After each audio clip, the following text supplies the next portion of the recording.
कि देखिए 23 सितंबर को ही समीर सिंह की हत्या हुई थी, 23 सितंबर 2018 को, और कल 23 सितंबर को ही इसकी मौत हुई है, राहुल राज की।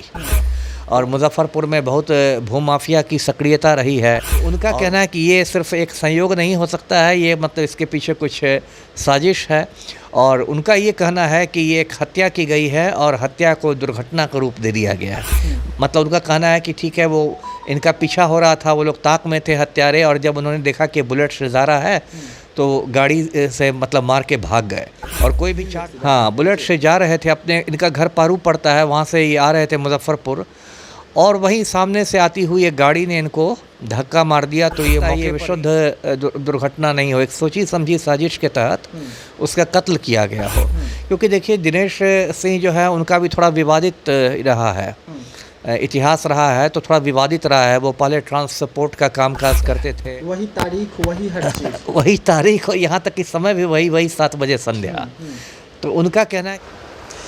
नमस्कार, आप देख रहे हैं बिहार न्यूज़ अपडेट। और जिस तरीके से कल देर रात को चिराग पासवान के वैशाली की सांसद वीणा देवी के बेटे की मौत होती है, उसको लेकर इस वक्त अफरा तफरी का माहौल है। वीणा देवी का रो रो कर बुरा हाल है। वीणा देवी के घर में इस वक्त लोगों का जमावड़ा है, चिराग पासवान के तमाम सांसद का डेरा है, लेकिन इसके पीछे की वजह क्या रही ये अब तक खुलासा नहीं हो पाया है। तो हमारे साथ खास मेहमान है, पूर्व आईपीएस अधिकारी हैं। आज ये बड़ा खुलासा करने जा रहे हैं वीणा देवी के बेटे की मौत को लेकर कि आखिरकार क्या कुछ पूरा मामला हो सकता है और पुलिस प्रशासन को किस तरीके से इस मामले पर एक्शन लेनी चाहिए। तो स्वागत है सर।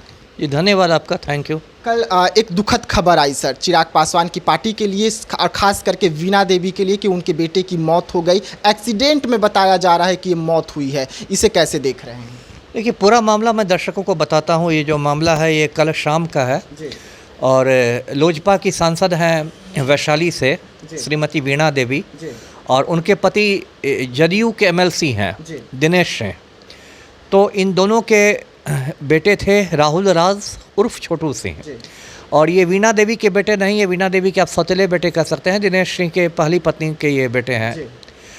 तो कल ये मुजफ्फरपुर में एक करजा थाना है और जैतपुर ओपी है, वहीं ये अपने बाइक से बुलेट से जा रहे थे, अपने इनका घर पारू पड़ता है, वहाँ से ये आ रहे थे मुजफ्फरपुर, और वहीं सामने से आती हुई एक गाड़ी ने इनको धक्का मार दिया। तो ये मौके पर ही इनकी समझिए मौत हो गई। ऐसे तो लोग उठा के ले गए सरैया में प्राथमिक स्वास्थ्य केंद्र में, लेकिन वहाँ इनको मतलब मृत घोषित कर दिया गया। डॉक्टरों ने कहा कि ये तो मर चुके हैं, अब कुछ हो नहीं सकता है।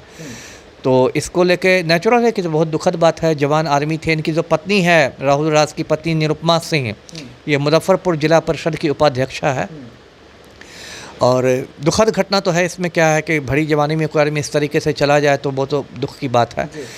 लेकिन उसमें देखिए क्या है कि अभी तो पुलिस बस दुर्घटना के एंगल से जांच कर रही है। लेकिन चूंकि मैं भी आईपीएस रह चुका हूं और मैंने ऐसे तरह के बहुत सारे केस देखे हैं, तो मेरा ये कहना है कि इसमें पुलिस को सभी बिंदुओं पर जांच करनी चाहिए। क्योंकि हो सकता है ये जो मामला है, हो सकता है ये विशुद्ध दुर्घटना नहीं हो, एक सोची समझी साजिश के तहत उसका कत्ल किया गया हो। क्योंकि देखिए दिनेश सिंह जो है उनका भी थोड़ा विवादित रहा है, इतिहास रहा है, तो थोड़ा विवादित रहा है। वो पहले ट्रांसपोर्ट का कामकाज करते थे, बाद में वो भूमि का काम करने लगे, ज़मीन खरीद बिक्री। और बिहार में कैसे लोग ज़मीन खरीदते हैं बेचते हैं वो भी किसी से छिपा हुआ नहीं है। और मुजफ्फरपुर में बहुत भूमाफिया की सक्रियता रही है और उसमें कई मतलब कत्ल हो चुके हैं। एक आशुतोष शाही इसी तरह था, भूमाफिया ही आप कहेंगे, ज़मीन का कारोबारी था। अभी 2023 में पिछले साल जुलाई में उसको गोलियों से छलनी कर दिया गया।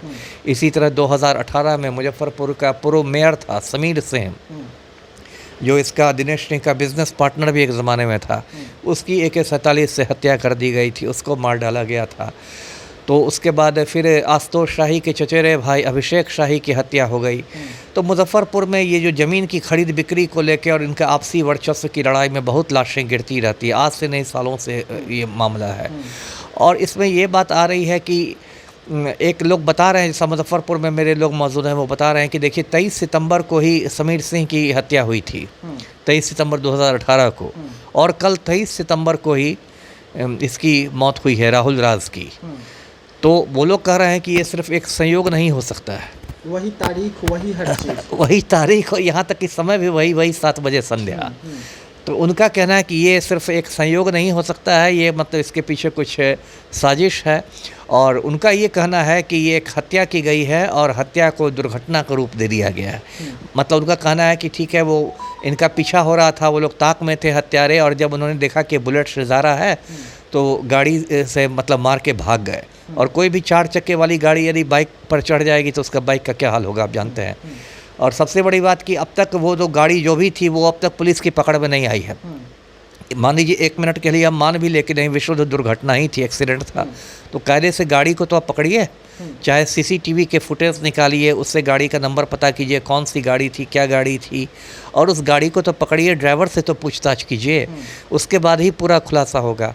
तो ये मैं कहना चाहूँगा कि ये जो मामला है इसकी सभी बिंदुओं से, सभी कोणों से जांच होनी चाहिए। जी अच्छा, इस वक्त सर अगर हम बोले तो वैशाली में जहाँ पर उनका घर है, जहाँ पर उनकी डेड बॉडी को रखा गया है, वहाँ पर माहौल काफ़ी ज़्यादा गर्म है, लेकिन पुलिस प्रशासन जो है सिर्फ एक ही एंगल से जांच कर रही है। तो पुलिस प्रशासन हर एंगल से जांच क्यों नहीं कर रही है, जबकि गाड़ी फरार है? अगर ये दुर्घटना होता तो गाड़ी वहीं पर रुक जाती, क्योंकि दुर्घटना गलती से हुआ है, और अगर फरार है तो जानबूझ गाड़ी। दुर्घटना में भी गाड़ी वाला भाग सकता है, क्योंकि कई बार उग्र भीड़ घेर लेती है तो ड्राइवर को मारपीट कर देती है, कई बार तो जान से मार देती है। तो ऐसा नहीं है, दुर्घटना के बाद भी ड्राइवर भाग सकता है, घबरा जाएगा। वो बात मैं नहीं कह रहा हूँ कि ड्राइवर भाग गया इसका मतलब हत्या ही है, वो बात मैं नहीं कह रहा।